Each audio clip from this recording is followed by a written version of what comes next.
Hey everyone, this side Mayank. तो last class में हमने देखा था एंड्रॉयड का आर्किटेक्चर देखा था एंड्रॉयड का। एंड हमने उसकी दो लेयर्स पढ़ी थी। एंड्रॉयड आर्किटेक्चर की दो लेयर्स, एक तो लिनक्स कर्नल एंड एक नेटिव लाइब्रेरीज वाला पढ़ा था। ठीक है। सो आज हम उससे आगे की लेयर्स पढ़ेंगे। सो बिफोर स्टार्टिंग मैं आपको कुछ दिखाना चाहता हूँ। तो आप क्या कर सकते हो ना, ये जो एक गिटहब लिंक है, इसको आप पिन कर सकते हो, क्योंकि जैसे जैसे आगे हम क्लासेस में बढ़ेंगे ना, तो हम बहुत सारी कमांड्स एंड टूल्स यूज़ करेंगे, तो उनके बारे में इस गिटहब रेपो में लिखा हुआ है। सो आप इसको पिन कर सकते हैं या स्टार भी कर सकते हैं अपने ब्राउज़र पे या गिटहब पे। ठीक है, तो आप इसको यूज़ कर सकते हो, बहुत यूज़फुल रहेगा ये। इसमें वो सब कमांड्स है जो हम आने वाली क्लासेस में यूज़ करने वाले हैं। ठीक है, सो स्टार्ट करते हैं आज की क्लास को। एंड आज की क्लास में हम क्या देखेंगे, उसका पार्ट टू है। एंड्रॉयड आर्किटेक्चर का पार्ट टू, हम आगे की लेयर्स पढ़ेंगे, मोर लेयर्स अबाउट, उनकी लेयर्स पढ़ेंगे, layers of Android architecture. And at the end हम क्या देखेंगे, कुछ टूल्स इंस्टॉल करेंगे वीएम में, या कह सकते हो लिनक्स में कुछ टूल्स इंस्टॉल करेंगे। टूल्स टूल्स कौन से? पहला टूल हमारा होगा यहाँ पर ADB। सेकंड हमारा यहाँ पर होगा APK टूल। तीसरा होगा हमारे पास यहाँ पर ZX GUI। Fourth Burp Suite है। Burp Suite easy to install है। Burp Suite easy to install, आप उसको इंस्टॉल कर सकते हैं इजीली कम्युनिटी एडिशन से। विंडोज़ में डाउनलोड करके डबल क्लिक करके इंस्टॉल हो जाएगा, बट हम तीन ये इंस्टॉल कर लेंगे। सो स्टार्ट करते हैं। ठीक है। सो लास्ट क्लास में हमने यहाँ पर एंड किया था। हमने यहाँ पर स्टार्टिंग में, अगर याद दिलाऊं तो, मैं हमने यहाँ पर इसकी दो लेयर्स पढ़ी थी ये। अब हम आगे से स्टार्ट करेंगे, बट आज हम क्या करेंगे, सिस्टम से ऊपर की पढ़ेंगे। Dalvik and Android run time जो है जाइगोट भी, ये थर्ड लेयर है, हम इसको स्किप करेंगे क्योंकि हम इसको आगे आने वाली क्लासेस में पढ़ेंगे। सो फिलहाल इसको स्किप करते हैं क्योंकि अब इसका यूज़ नहीं है, क्योंकि ये अलग से खुद एक कंफ्यूजिंग टॉपिक है। तो हम इसको बाद में करेंगे आने वाली क्लासेस में। तो स्टार्ट करते हैं सिस्टम सर्विसेज वाली लेयर से।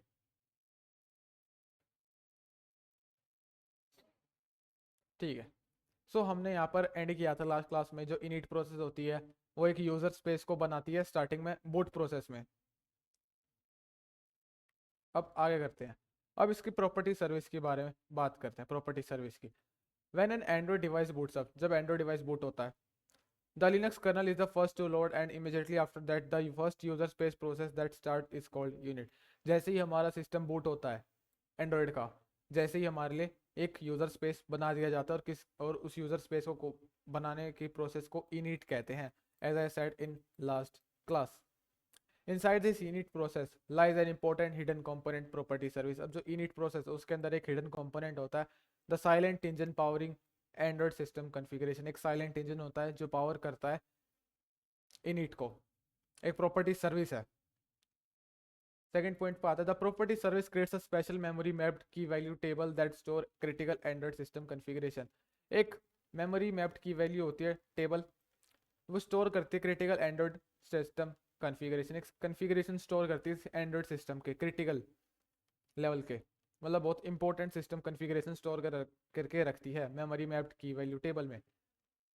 These properties act as a blueprint for the system, telling around Android what OS version is running, what device it is, and what features should be enabled or disabled।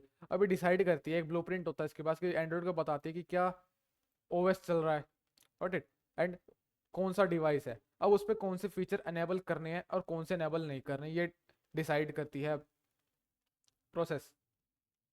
Many of Android critical system components rely heavily on system properties to determine their configuration behavior. Based on these properties, the system dynamically decides which features to enable और disable. ये simple सा, इसमें जो system components होते हैं heavily rely करते हैं system properties पे, टू डिटरमाइन देयर कॉन्फ़िगरेशन। वो अपनी कॉन्फ़िगरेशन जानने के लिए सिस्टम प्रॉपर्टीज पे हेविली रिलाई करते हैं, उन पे डिपेंड रहते हैं। But based on these properties the system dynamically decides which features to enable और डिसेबल। बट आज के जो फोन्स है वो अपने आप डिसाइड कर लेते हैं कि कौन से फीचर एनेबल करने, कौन से एनेबल नहीं करने एट द बूट प्रोसेस। इतना समझ गए हो गया आई होप। अब आगे बढ़ते हैं, रेडियो इंटरफेस लेयर, RIL। अब इसके बारे में बात करने से पहले अब पढ़ते हैं हाउ डीबगर वर्क्स। अब ये डीबगर होता क्या है उसके बारे में पढ़ते हैं, ये वर्क कैसे करता है। अब ये स्टार्ट होता है बूट टाइम पर launched via init process. Debugger जो होता है वो एक इनिट प्रोसेस के थ्रू लॉन्च कर दिया जाता है बूट प्रोसेस। जब हमारा फ़ोन बूट प्रोसेस से ऑन होता है जब स्विच ऑन होता है हमारा फ़ोन, जैसे पावर ऑफ है, जब वो ऑन होता है ये प्रोसेस के थ्रू स्टार्ट कर दिया जाता है debugger.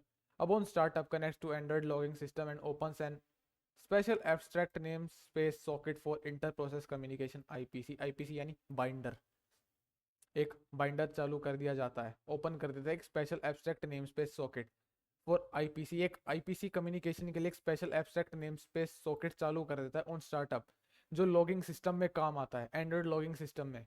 Connects to Android logging system, जैसे ही एंड्रॉइड लॉगिन होता है सिस्टम में, वो ओपन कर देता है एक एब्स्ट्रैक्ट नेम स्पेस सॉकेट, एक सॉकेट ओपन करता है जिसके थ्रू किसके लिए करता है, आईपीसी के लिए, बाइंडर के लिए ओपन करता है, बाइंडर के लिए। और बाइंडर मैंने तुम्हें बताया था लास्ट क्लास में क्या होता है, एक न्यूरल नेटवर्क होता है एक एंड्रॉइड सिस्टम के लिए। अभी एब्स्ट्रैक्ट नेम स्पेस सॉकेट होता क्या है, जैसे एज आई सेड एक special abstract name space socket यहाँ चालू कर देता है a memory based IPC socket not tied to a full path like unlike temp socket. ये वैसा कुछ नहीं है, एक मेमोरी बेस्ड आईपीसी सॉकेट है, मेमोरी बेस्ड आईपीसी सॉकेट है, ठीक है। अब यूज्ड फॉर एफिशिएंट, ये एफिशिएंट के लिए इस्तेमाल किया जाता है secure communication between Android system process in memory.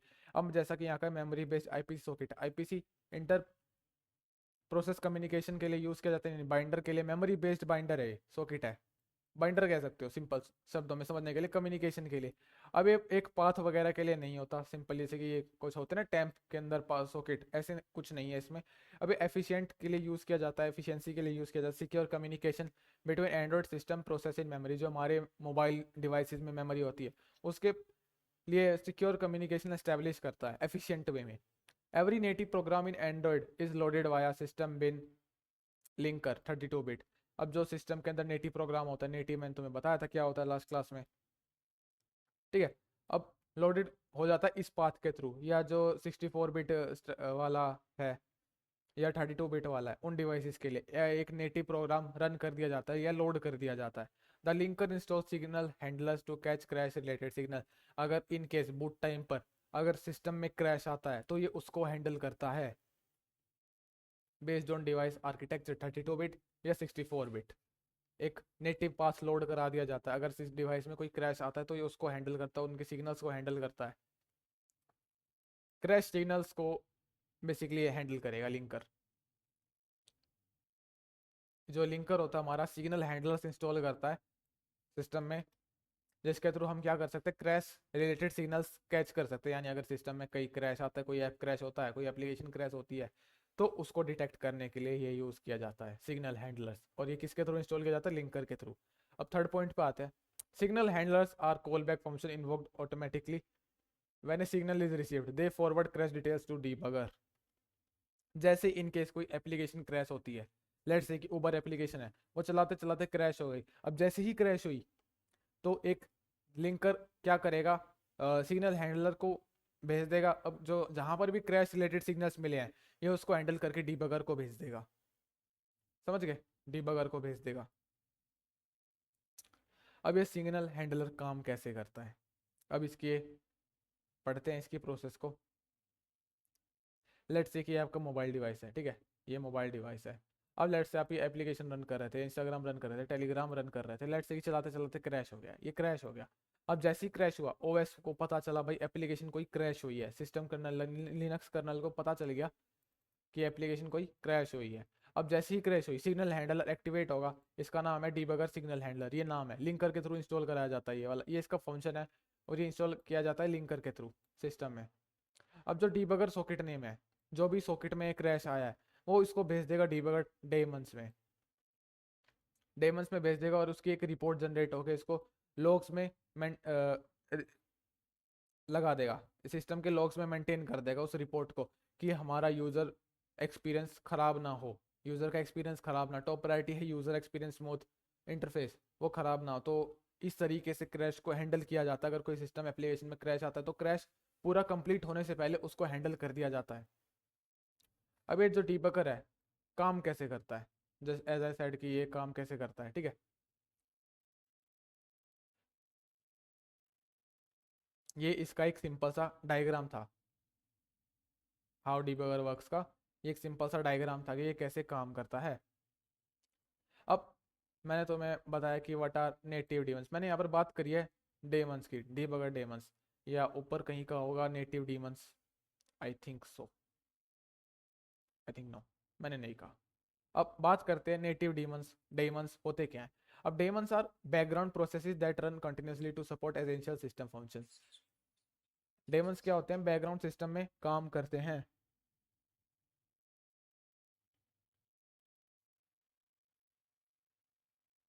Essential functions को सपोर्ट करने के लिए। ये जैसे ही सिस्टम स्टार्ट होता है तो इनिट प्रोसेस के थ्रू ये भी स्टार्ट हो जाते हैं बैकग्राउंड प्रोसेस में। ये एसेंशियल्स वाले होते हैं। अब they start during the boot process and keep running regardless of user login. ये लगातार चलते रहते हैं। अब native daemons keeps the Android system responsive, functional and stable even when no applications are open. अगर कोई एप्लीकेशन ओपन भी नहीं होती तब भी हमारे डिवाइस को स्टेबल करके रखता है। आई होप तुम्हें इतना समझ में आ गया होगा। अब इसका देखो एक सिंपल सा डायग्राम है। यूज़र नेटिव स्पेस ऐसा कुछ दिखता है। इतना समझने की जरूरत नहीं है, बट एक छोटा सा आइडिया ले सकते हो। पहला हमारे पास नेट डी सर्विस है, इसका कुछ एक डिस्क्रिप्शन है, इसकी खुद की you I D G I D है, स्लैश रूट में है। तो मतलब कुछ कुछ इनकी परमिशन है, ये सिस्टम सर्विस है।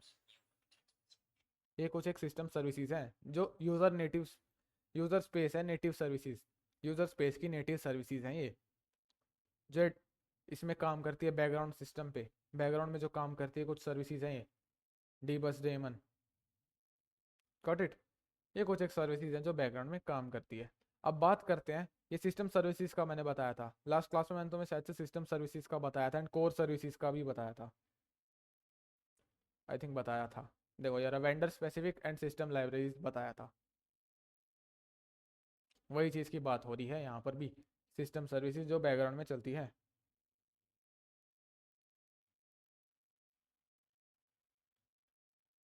अब बात करते हैं एंड्रॉइड रन टाइम।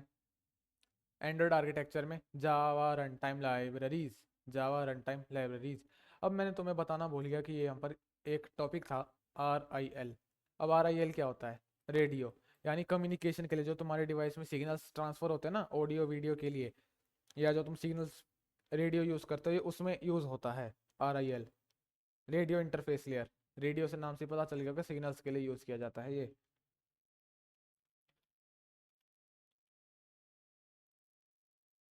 ठीक है, अब जावा रन टाइम लाइब्रेरीज की बात करते हैं। जावा रन टाइम लाइब्रेरीज होती क्या है? जो है सिस्टम सर्विसेज के साइड में होती है। मैंने तुम्हें अभी जस्ट समझाया था कि सिस्टम सर्विसेज में होता क्या है। Power manager, activity manager, mount services, ये बहुत सारी चीज़ें होती हैं। अभी इसके बारे में भी हम पढ़ेंगे एंड एंड्रॉइड फ्रेमवर्क की लाइब्रेरीज के बारे में भी पढ़ेंगे। अब जावा रन टाइम लाइब्रेरीज की बात करते हैं। अब ये बेसिकली होती क्या है? अब Java run time libraries provide built in functionality for Java programs. जो जावा प्रोग्राम्स होते हैं एंड्रॉइड सिस्टम में, तो ये उनको लाइब्रेरीज प्रोवाइड करता है। अब when you write code like array string names equal to new array list collections dot sort names, ये एक सिंपल जावा प्रोग्राम है।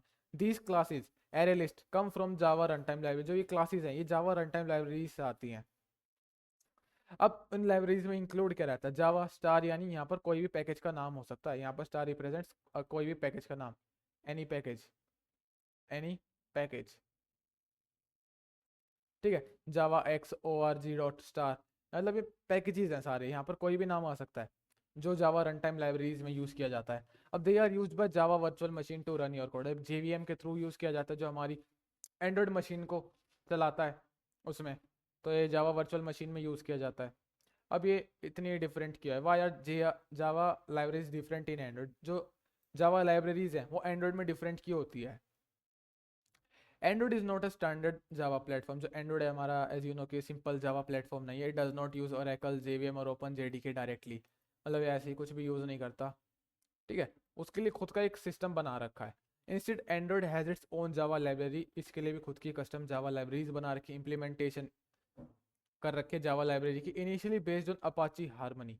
अब अपाची हारमनी के बेस पे इसको इम्प्लीमेंट कर रखा है, क्योंकि एंड्रॉइड के पास उसका खुद का एनवायरनमेंट है तो उसकी खुद की लाइब्रेरीज भी होंगी। Over time, Google modified or replaced many components for internalization, security and performance. Google ने, एज यू नो कि एंड्रॉइड गूगल का ही है, तो गूगल ने उनको मॉडिफाई करा, रिप्लेस करा, किसमें करा? इंटरनल इंटरनलाइजेशन, सिक्योरिटी यानी cryptographic providers, performance improvement and mobile optimization, नाम से ही पता चल गया होगा, इंटरनल के लिए, सिक्योरिटी के लिए एंड उसकी परफॉर्मेंस के लिए यानी यूजर एक्सपीरियंस एंड यूआई के लिए बेटर स्मूथनेस मिले। अब these libraries are used by Android framework के बारे में भी पढ़ेंगे, system services and Android applications. System services मैंने तुम्हें समझाया था होती क्या है, और एंड्रॉयड एप्लीकेशंस के लिए भी यूज़ की जाती है लाइब्रेरीज। अब JNI क्या होता है? अब मैंने तुम्हें स्टार्टिंग में यहाँ पर समझाया होगा शायद से JNI का, ये रहा। JNI का क्या काम होता है, जो C और C++ का जो प्रोग्राम होता है और जो जावा का प्रोग्राम होता है, उनको कम्युनिकेट कराने के लिए, अगर वो एक दूसरे के कोड को एक्सेस करना चाहते हैं तो उसके लिए हमने JNI बना रखा है, जावा नेटिव इंटरफेस। Got it? उसके लिए खुद का इंटरफेस बना रखा हमने। अब JNI connects Java code with native C++ libraries, जो नेटिव C+ की लाइब्रेरीज होती हैं वो कनेक्ट करवाता है जावा के कोड के साथ। अब it is used when Java needs to access hardware और लो लेवल OS फीचर। ये तब यूज़ किया जाता है जैसे हमें कोई छोटे ऑपरेशंस परफॉर्म कराने हो या कोई छोटे टास्क परफॉर्म कराने हो लो लेवल के, ये तब यूज़ किया जाता है JNI। यानी जावा का कोड और जो C++ का कोड है, जो C++ से लो लेवल लैंग्वेज है, तो जो लो लेवल टास्क परफॉर्म कराने के लिए या फीचर्स परफॉर्म कराने के लिए जावा के कोड को एक्सेस कराने के लिए JNI यूज़ किया जाता है, या जावा को हार्डवेयर एक्सेस करना है तब JNI यूज़ किया जाता है। आई होप तुम्हें इतना समझ में आ गया होगा जावा की लाइब्रेरीज का, जावा रन टाइम लाइब्रेरीज का क्या काम होता है, कि एक क्या प्रोवाइड करती है सिस्टम को, लाइब्रेरीज प्रोवाइड करती हैं जावा प्रोग्राम्स के लिए।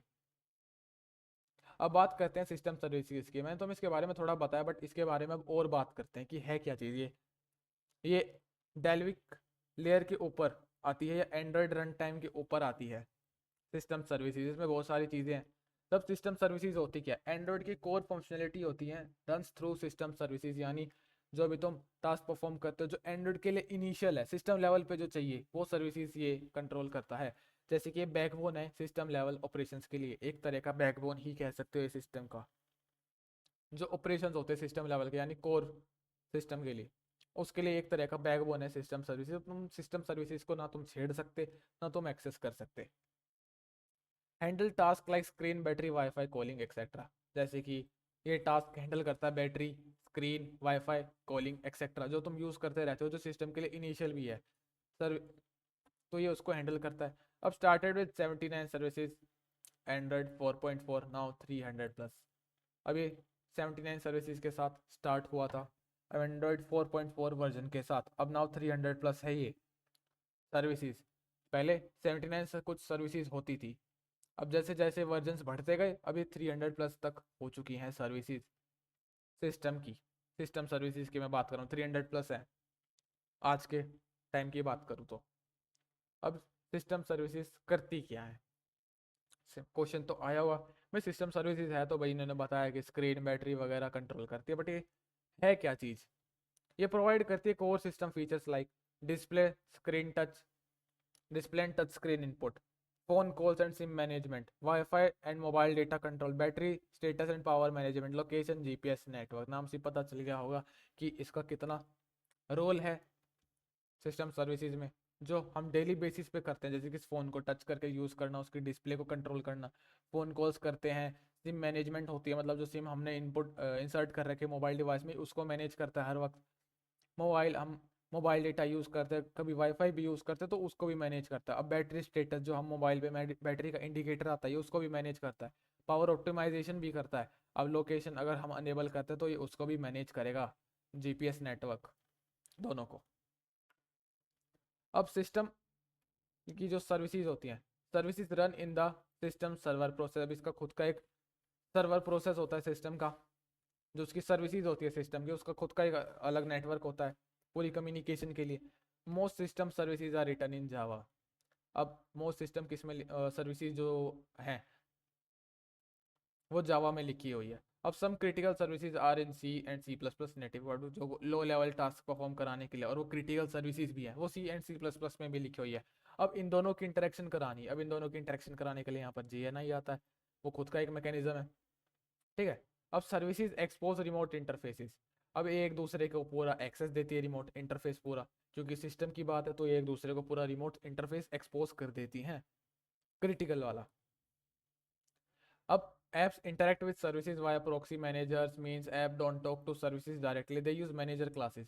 अब लेट्स से कि एक एप्लीकेशन है, अब उसको चाहिए भाई अपलोड करने का फीचर, लेट्स से कि वहाँ पर हमें इमेज अपलोड करनी है, एप्लीकेशन है वो हमारी इमेज प्रोफाइल इमेज मांग रहा है। अब जैसे हम इमेज पे क्लिक करते हैं वो डायरेक्ट जाके हमारी गैलरी को एक्सेस नहीं कर सकता, उसके लिए मैनेजर क्लास बना रखी है जो हमारे सिस्टम सर्विसेज का एक पार्ट है। अब वो जाके उसको बोलेगा कि भाई मुझे इस सिस्टम में से भाई हमें इसके फोटोज़ का एक्सेस चाहिए कि ये हमारे इसमें फ़ोटो अपलोड कर सके, तो वो जाके फ़ोटोज़ जो है उसको पूरा सिक्योर कम्युनिकेशन में डाल के जब जाके इंटरेक्ट कराता है दूसरे एप्लीकेशन के साथ, क्योंकि जो हमारी एप्लीकेशंस होती है और जो हमारा एंड्रॉयड होता है खुद एक आइसोलेटेड इन्वायरमेंट में चलता है जिसको हम सैंडबॉक्स कहते हैं, ठीक है।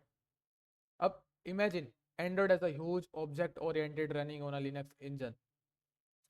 अब इसको इमेजिन करोगे जैसे कि जो हमारा एंड्रॉयड है एक ह्यूज ऑब्जेक्ट ओरिएंटेड सिस्टम है, चल रहा है एक लिनक्स इंजन पे। ईच एप्लीकेशन और सर्विस इन ऑब्जेक्ट, जो हमारा एप्लीकेशन है जो सर्विस है वो एक तरह का ऑब्जेक्ट ही है।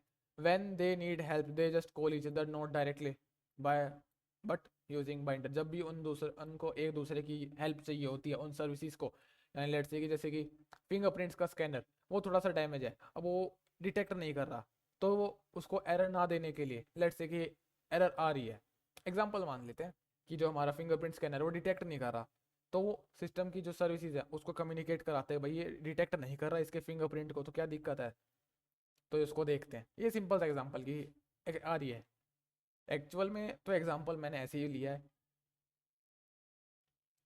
आई होप तुम्हें इतना समझ में आ गया होगा सिस्टम सर्विसेज होती क्या है, किस लेवल के लिए बनाई जाती है। अब बात करते हैं एंड्रॉयड फ्रेमवर्क लाइब्रेरीज की। एंड्रॉयड फ्रेमवर्क लाइब्रेरीज की बात करते हैं जस्ट अबाउट सिस्टम सर्विसेज के ऊपर है, यानी बाइंडर भी यहाँ है, बाइंडर कम्युनिकेशन के लिए इनकी एक दूसरे के लिए, ये एक दूसरे की कम्युनिकेशन के लिए बाइंडर है यहाँ पर, ठीक है, यहाँ पर बाइंडर यूज होता है। अब introduction to Android framework libraries की बात करते हैं। अब ये most critical layer in the Android architecture है, एंड्रॉयड फ्रेमवर्क में से एक लेयर जो है ये क्रिटिकल लेयर्स में से आती है एंड्रॉयड आर्किटेक्चर में। Every Android developer uses it daily yet very few understand in depth. इसे हर कोई डेली बेसिस पे यूज़ करता है बट इसे हर कोई इन डेप्थ नहीं समझ सकता। अब बात करते हैं क्यों नहीं समझ सकता। अब Android framework is a readymade development tool kit, it provides essential building blocks for app development, जैसे कि activity service broadcast receiver UI elements like button text view file and database handling classes. यानी ये एक तरह की tool kit है जिसमें basic चीज़ें या जो एसेंशियल चीज़ें कह सकते हैं जो ऐप डेवलपमेंट में इनिशियल्स हैं, यानी ऐप डेवलप करने के लिए जो चाहिए वो इसमें प्री इंस्टॉल्ड आती है, एक तरह की टूल किट कह सकते हो इसे, इसमें सब कुछ है पहले से ही। अब these components are not magically available, they come from Android framework library। जो Android framework की लाइब्रेरीज होती हैं वो उसके थ्रू आती है। लेट्स से कि यहाँ पर एक पहली लाइब्रेरी का नाम है एंड्रॉयड ऐप, और यहाँ पर जो स्टार है रिप्रेजेंट करता है कि यहाँ पर कोई भी नाम आ सकता है जो लाइब्रेरी का है। फाउंडेशन ऑफ एप्लीकेशन स्ट्रक्चर, अब ये एप्लीकेशन स्ट्रक्चर की एक फाउंडेशन है। ऐसा क्यों, जो तुम यहाँ देख रहे हो ये बटन्स देख रहे हो ये सारे, ये इनको मैनेज करता है, ये सारे एंड्रॉयड फ्रेमवर्क की वजह से, एंड्रॉयड फ्रेमवर्क लाइब्रेरीज की वजह से हैं ये। अब this package contain core classes that define the structure, activity service broadcast receiver content provider. जो तुम देख पा रहे हो, जो तुम सुन पा रहे हो, जो तुम कर पा रहे हो, वो इसी की वजह से हो रहा है, एंड्रॉयड फ्रेमवर्क लाइब्रेरीज की वजह से हो रहा है। अब जो एक्टिविटी है represents a single screen in the application, जो तुम स्क्रीन देख पा रहे हो एप्लीकेशन की, ये इसकी वजह से ही हो पा रहा है। सर्विस हैंडल बैकग्राउंड ऑपरेशंस, जब इसको चलाने के लिए जो बैकग्राउंड ऑपरेशंस परफॉर्म करने हैं वो इस एंड्रॉयड फ्रेमवर्क लाइब्रेरीज की वजह से ही परफॉर्म हो रहे हैं। Broadcast receiver listens for system wide events, अब ये सिस्टम वाइड इवेंट्स को भी सुनता है। Content provider enable data sharing between apps, अभी क्या करता है, डेटा शेयरिंग को मेंटेन करता है, जैसे कि इसको सेटिंग में परमिशन चाहिए कि भाई लाउड करना है वॉइस को, यानी स्पीकर की हाई वॉल्यूम करनी, तो परमिशन लेगा पहले वो, तुमने देखा हो कि अनेबल करनी है हाई वॉल्यूम या नहीं, तो ये उसको भी मैनेज करता है। डेटा शेयरिंग को भी मैनेज करता है, लेट्स से कि हमें म्यूजिक शेयर करना है तो उसको मैनेज करेगा कंटेंट को। When you create a login screen, when you create a login script it is implemented using an activity if your application plays music in the background that handled by a service। Let's say कि तुमने music को run कर दिया और तुमने उसको बंद कर दिया फ़ोन का, मतलब स्क्रीन बंद कर दी, तो ये बैकग्राउंड में उसको मैनेज करेगा, एक्टिविटी सर्विस के थ्रू वो मैनेज होगा, समझ गए। एक्टिविटी सर्विस के थ्रू वो हैंडल होएगा बैकग्राउंड में। अब आगे बात करते हैं, लेट्स से कि यहाँ पर तुम देख पा रहे हो कि रजिस्टर का एक पेज है जिस पे अलग अलग इनपुट फील्ड्स आ रखे हैं। यहाँ पर एक रजिस्टर का बॉक्स है, यहाँ पर बटन्स हैं और ठीक है रजिस्टर करने के लिए। अब इसके बारे में बात करते हैं एंड्रॉइड डॉट व्यू, यानी एक एंड्रॉइड की फ्रेमवर्क की लाइब्रेरी है जहाँ पर कुछ भी नाम आ सकता है। एंड्रॉइड विडगेट भी है। यूजर इंटरफेस टूल किट, एक टूल किट है जो यूजर इंटरफेस प्रोवाइड करती है। यूजर इंटरफेस नाम से पता चल गया होगा, यूआई प्रोवाइड करती है, एक यूआई टूल किट है। अब इसमें बेसिकली होता क्या है, UI elements like button, text view, edit text, image view, recycler view, यानी तुमने क्या डिलीट किया तुम उसको देख लो, बटन पे क्लिक कर सकते हो। जो तुम देख पा रहे हो इसमें, जो तुम देख पा रहे हो सारे इसकी वजह से ही हैं यूआई। ये ऐप डेवलपमेंट में बहुत हेल्पफुल होते हैं ऐप डेवलपमेंट में, क्योंकि सब कुछ दोबारा नहीं लिखना पड़ता, एक टूल किट के थ्रू हम इसको यूज कर सकते हैं। When you design a form where the user enters their name or select a photo, those are built using widgets from these packages। अब widget के थ्रू बिल्ड किया जाता है widget एंड android.view। अब यहाँ पर और भी कुछ नाम हो सकता है, वो डिपेंड करता है कि एप्लीकेशन किस टाइप का हम बना रहे हैं। ये एंड्रॉयड का फीचर है। एंड्रॉयड की जो आर्किटेक्चर की मैं बात कर रहा हूँ, एंड्रॉयड फ्रेमवर्क लाइब्रेरी एक एंड्रॉयड आर्किटेक्चर की एक लेयर है। वो ऐसे फीचर प्रोवाइड करती है एप्लीकेशंस को भी बनाने में। मैं उसकी बात कर रहा हूँ, एप्लीकेशन पर नहीं गया मैं अभी। एप्लीकेशन को बनाने में भी हेल्पफुल है, एंड्रॉयड फ्रेमवर्क लाइब्रेरीज प्रोवाइड करती हैं एप्लीकेशन को बनाने में। फिर आता है हमारे पास Android dot content, Android dot database. यहाँ तो मैं पता है स्टार रिप्रेजेंट करता है जो इसका नाम आएगा। Data access and storage, database से नाम पता चल गया, कंटेंट से नाम पता चल गया होगा किस चीज़ की मैं बात करने वाला हूँ। अब these packages include APIs for accessing and storing data. अब इसमें एपीआईज होती है जो एक्सेस करवाती है डेटा को एंड उसको स्टोर कराने में। Shared preferences, SQLite database, content resolver etcetera, use for file system access and database, operations perform कराने के लिए, कंटेंट को सेव कराने के लिए, उसको दिखाने के लिए, जो हमारे स्क्रीन पे जो दिख रहा है वो हमारा मैनेज करता है Android dot content and Android dot database. I hope तुम्हें इतना समझ में आ गया होगा। अब when you store the username and password locally, you save a to-do list that is managed through these API की। जब तुम अपना यूजरनेम पासवर्ड डालते हो या तुम यूजरनेम या ईमेल डालते हो, वो मैनेज की जाती है एपीआई के थ्रू, क्योंकि एपीआई ही कम्युनिकेशन कराने के लिए, एपीआई डेटाबेस वगैरह से कम्युनिकेशन कराने के लिए इस्तेमाल की जाती है। ठीक है, Android dot hardware dot star, यानी ये रिप्रेजेंट करता है सिस्टम इंटरफेसिस को, कह सकते हो, या इसको सिस्टम इंटरफेसिस कह सकते हो, या एक्सेसिंग डिवाइस हार्डवेयर, हार्डवेयर के लिए यूज़ किया जाता है। हार्डवेयर नाम से समझ में आ गया कि किस चीज़ की मैं बात करूँगा।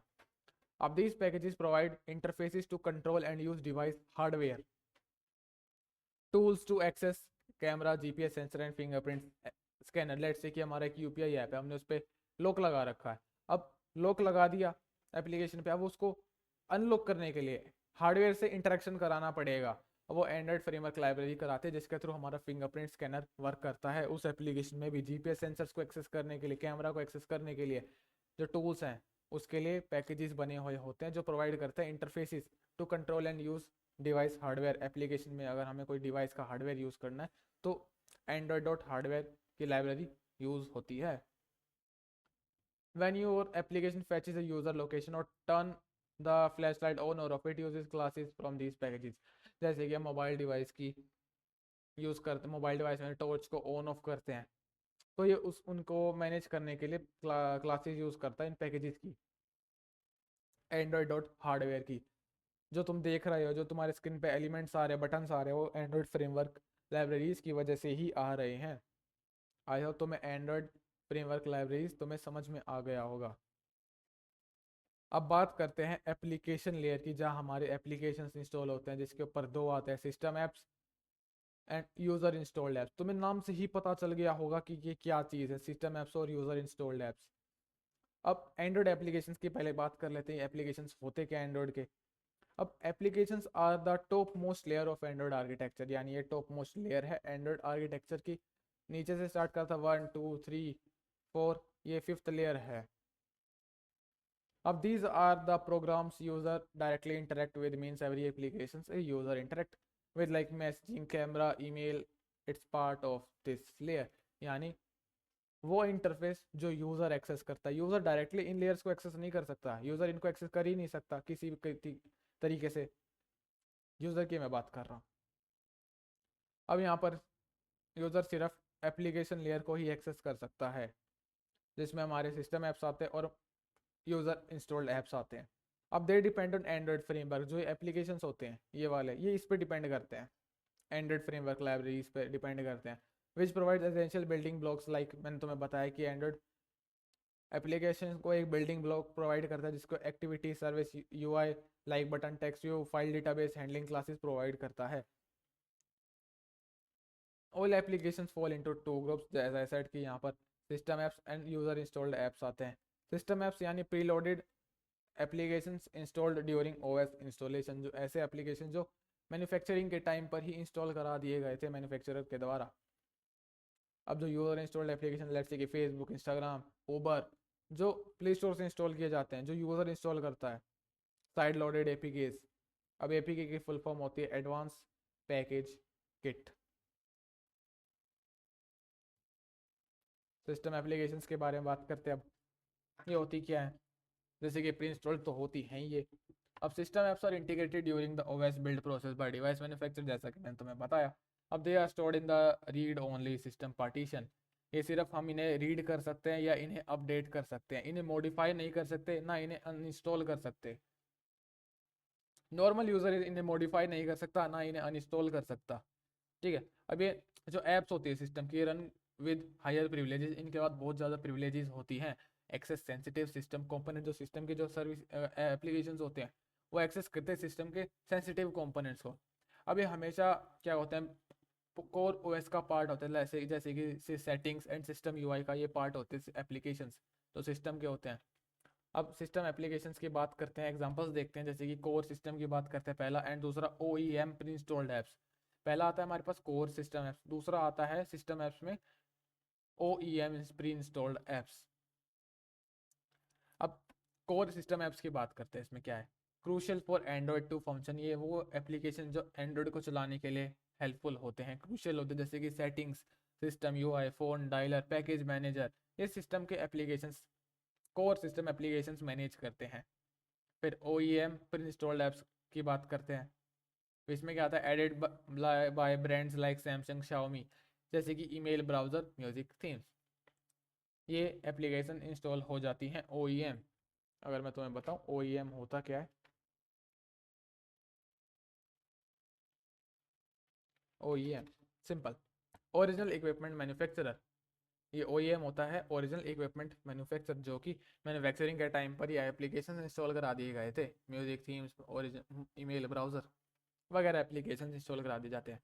अब प्रिविलेज एप्लीकेशंस की बात करते हैं भाई, जो एप्लीकेशन जिनके पास प्रिविलेजेस बहुत ज़्यादा होती हैं। अब ये तब आया जब इंट्रोड्यूस कराया गया एंड्रॉइड 4.4 किट कैट, तो separate sensitive apps from regular system applications, यानी जो रेगुलर एप्लीकेशन थे सिस्टम के, उनसे इसको सेपरेट करा दिया गया। क्यों, जो एप्लीकेशन थे जिनके पास हायर प्रिविलेजेस थी वो एक दूसरे के साथ ऐसे इजीली तो कम्युनिकेट नहीं कर सकती, क्योंकि जिनके पास हायर प्रिविलेजेस तो और सिक्योर कम्युनिकेशन में उनको रखना चाहिए, तो उनको स्टोर करा दिया गया सिस्टम प्रिव ऐप नाम के एक पाथ पे। अब जो एप्लीकेशंस होती हैं directory are eligible for powerful permissions like reading SMS और call logs, modifying secure system settings, managing default apps. ये परमिशंस होती हैं इनके पास। जो सिस्टम प्रिव ऐप की जो लोकेशन होती है, जो उसके अंदर एप्लीकेशन है, उनके अंदर ये वाले परमिशंस होती है, करने को पावरफुल परमिशंस है ये। रेगुलर सिस्टम को अगर इनके साथ मैच करेंगे तो ये थोड़ा अनसिक्योर हो जाता है। फिर आगे बात करते हैं कि these application must be still signed with a trusted certificate open a platform की। जैसे कि हम कोई एप्लीकेशन सपोज करते हैं, इंस्टॉल करते हैं, और वो सिस्टम भी है, सिस्टम प्रिविलेज भी है, तो उसके पास खुद की एक, या कह सकते हैं जब डेवलपर इसमें एप्लीकेशन डाल रहा था, मैन्युफैक्चरर जब इसमें एप्लीकेशन इंस्टॉल हो रही थी, तब उसके पास खुद की एक साइन इन की होनी चाहिए, ट्रस्टेड एक सर्टिफिकेट होना चाहिए। अगर इनके समय फ्यूचर में एप्लीकेशन को अपडेट करना है, तो वो उस साइन इन की को मैच करेगा उस प्ले स्टोर पे जाके। अगर सेम होगी तो एप्लीकेशन अपडेट होगा, अगर नहीं है, अगर वो टेम्पर हो चुके हैं तो एप्लीकेशन अपडेट नहीं हो सकती। अब Android uses application sign in process to enforce trust permission boundaries. अब एंड्रॉयड यूज़ करता है एक साइन इन प्रोसेस को, जैसे कि एक की बात कर रहा था मैं कि एप्लीकेशन को अगर हमें अपडेट कराना है तो उसमें एक साइन इन प्रोसेस होती है जो प्ले स्टोर और एप्लीकेशन के बीच में होती है। उनके पास एक खुद की एक की होती है, ये कह सकते हो सिग्नेचर वो होता है। अब सम परमिशंस रिक्वायर, कुछ एप्लीकेशन को कुछ परमिशन भी चाहिए, जैसे कि the application to be signed with the same key as the OS और अनदर ट्रस्टेड ऐप। जैसा कि मैंने तुम्हें बताया कि एप्लीकेशन को अगर हमें कुछ चेंजमेंट करनी है, अपडेट करना है, चेंजमेंट्स नहीं कह सकते, अपडेट की बात कर सकते हैं। अगर अपडेट करना है तो उसके पास वही सेम की होनी चाहिए एज द ओएस और अनदर ट्रस्टेड ऐप। ओएस के पास होती है वो की, मैन्युफैक्चरिंग के टाइम पे वो डाल दी जाती है एंड वो प्ले स्टोर पे मैच करता है जब एप्लीकेशन को अपडेट करते हैं। अगर वही सेम चीज़ है so application got updated, otherwise नहीं होगी हमारी एप्लीकेशन अपडेट। अब located in the system priv application वाली डायरेक्टरी में ये लोकेट्स होती हैं ये सारे एप्लीकेशन जो सिस्टम प्रिविलेजेस के साथ चलते हैं। अब बात करते हैं कि क्या सिस्टम्स एप्लीकेशन अपडेट हो सकते हैं। भाई अभी बात तो कि भाई हो सकते हैं अपडेट, बट कैसे होते हैं एप्लीकेशन अपडेट, क्योंकि हम उनको अनइंस्टॉल तो कर नहीं सकते बट अपडेट जरूर कर सकते हैं। वो कैसे करते हैं, जैसे कि the update is signed with the same developer की। जैसे कि जो सिस्टम एप्लीकेशन है जब वो उसको ओएस में इंस्टॉल करते हैं तो उसके पास एक खुद की साइन की होती है जो डेवलपर ने बनाई होती है। अब it delivered through the play store और मैचिंग एपीके, ये प्ले स्टोर के साथ मैच करता है। अगर एप्लीकेशन मैच करती है तो ये एप्लीकेशन को अपडेट करता है, if not then it will show error और it will not update the application. अब एक सिंपल सी बात नोट करने की, जो एप्लीकेशन होते हैं सारे वो डिपेंड करते हैं Android framework and system services पे रिलाई होते हैं सारे। ऑल एप्लीकेशन जो हम यूज़ करते हैं, की पॉइंट है Android framework and system services पे ये डिपेंड होते हैं। अब यूज़र इंस्टॉल्ड एप्लीकेशन की बात कर लेते हैं जो होते हैं user installed application are the ones that the user installs after buying the phone, usually via the Google Play Store or by side loading APKs। अभी वो एप्लीकेशंस हैं जो यूज़र इंस्टॉल करता है फ़ोन खरीदने के बाद वाया प्ले स्टोर। जैसे कि इंस्टाग्राम हमने इंस्टॉल करा after purchasing a new phone. अब they stored in a read write partition generally located at data slash app. अब जो यूज़र इंस्टॉल्ड एप्लीकेशन का एक पाथ खुद का डिफाइन होता है तो इसमें वो स्टोर्ड होती हैं सारी। अब तुमने देखा होगा एंड्रॉयड के अंदर जो फाइल मेजर के अंदर फोल्डर होता है एंड्रॉयड, फिर उसके अंदर एक होता है डेटा, डेटा के अंदर वो एप्लीकेशन होते हैं जो हम इंस्टॉल करते हैं। अब Android enforces strict isolation between applications using the concept of sandbox. जैसा कि मैंने तुम्हें बताया कि स्टार्टिंग में भी बताया था, जो एंड्रॉयड एप्लीकेशंस होते हैं वो खुद का एक आइसोलेटेड इन्वायरमेंट यूज करते हैं, जैसे कि वो एप्लीकेशन दूसरे एप्लीकेशन के डेटा को एक्सेस नहीं कर सकता। तुमने सोचा ही होगा कि इंस्टाग्राम भी यूज करे, फेसबुक भी यूज करे, कि ये दूसरे का डेटा एक्सेस कर पाते, नहीं कर सकते, क्योंकि एंड्रॉइड फोर्स करता है इनको कि खुद के एक आइसोलेटेड एनवायरनमेंट में चले। अब Android does not allow to access sensitive resources unless the user gives explicit permission. जब तक यूजर परमिशन ना दे इंटरफेस पे तब तक एप्लीकेशन एक्सेस नहीं कर सकती सेंसिटिव रिसोर्सेज को, बिल्कुल भी, क्योंकि वही खुद के आइसोलेटेड एनवायरनमेंट में खुद के इंस्ट्रक्शंस हैं उसके पास, रिस्ट्रिक्टेड एनवायरनमेंट है उसके पास। Application get only minimum required access. जैसे कि तुम कोई थर्ड पार्टी या प्ले स्टोर से कोई एप्लीकेशन इंस्टॉल करते हो तो तुमसे पूछता है कि allow photos, allow contacts, allow video plus audio. तो वो परमिशंस होती है, जब तक हम उसको एक्सेस नहीं देंगे तब तक वो नहीं कर सकता। ये होता है सिस्टम सा एंड सिंपल सा एंड्रॉइड का आर्किटेक्चर की एंड्रॉइड काम कैसे करता है, ये सिंपल सा। फिर एप्लीकेशंस काम कैसे करता है एंड्रॉइड पे, ये हमने आज देखा। अब एक क्वेश्चन आता है यहाँ पर, क्या मोबाइल डिवाइस हैक हो सकता है? मोबाइल डिवाइस हैक हो सकता है? क्या मोबाइल डिवाइस हैक हो सकता है क्या? अब तुम्हारे में जो आइडिया आएगा कि मालवेयर के थ्रू, फिशिंग के थ्रू, या कह सकते हैं सोशल इंजीनियरिंग के थ्रू। बट कैसे? क्योंकि जब भी अगर हमें सिस्टम को हैक करना है, इस पूरे सिस्टम को हैक करना है, इस पूरे सिस्टम को हैक करना है, तो यहाँ ये एक एंट्री पॉइंट होता है, यही एक एंट्री पॉइंट है। चाहे हम पेलोड की ही क्यों ना बात कर ले, पेलोड की ही क्यों ना बात कर ले, ये यूज़र इंस्टॉल्ड ऐप ही एक एंट्री पॉइंट है सिस्टम लेवल तक पहुँचने के लिए, लिनक्स कर्नल तक पहुँचने के लिए, अगर हमें उसको पूरा हाईजैक करना है तो। ठीक है, तो user installed application is the only entry point for hijacking our phone, ये सिस्टम को पूरा हैक करने के लिए, फ़ोन को पूरा हैक करने के लिए। ठीक है, यही एक एंट्री पॉइंट है फ़ोन को हैक करने के लिए।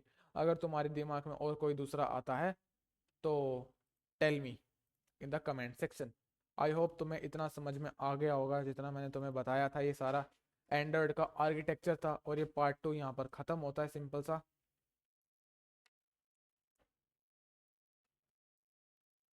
ठीक है। सो एज आई सेड कि हम कुछ टूल्स एप्लीकेशन इंस्टॉल करेंगे वीएम में।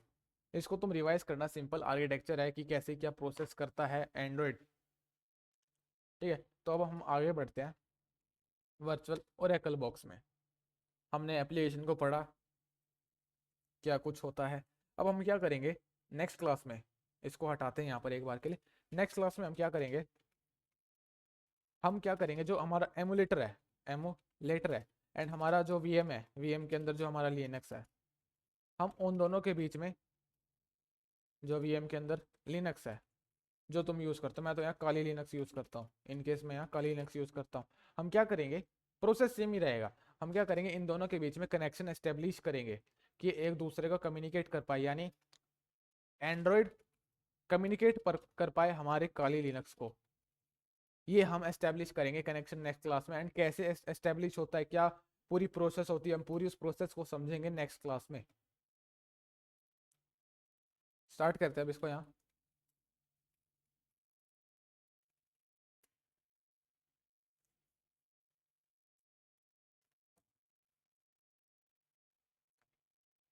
ठीक है। पहला हमारे टूल का नाम आता है ADB।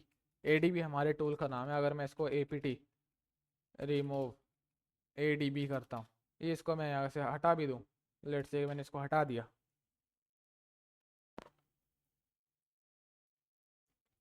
अब ये हट रहा है।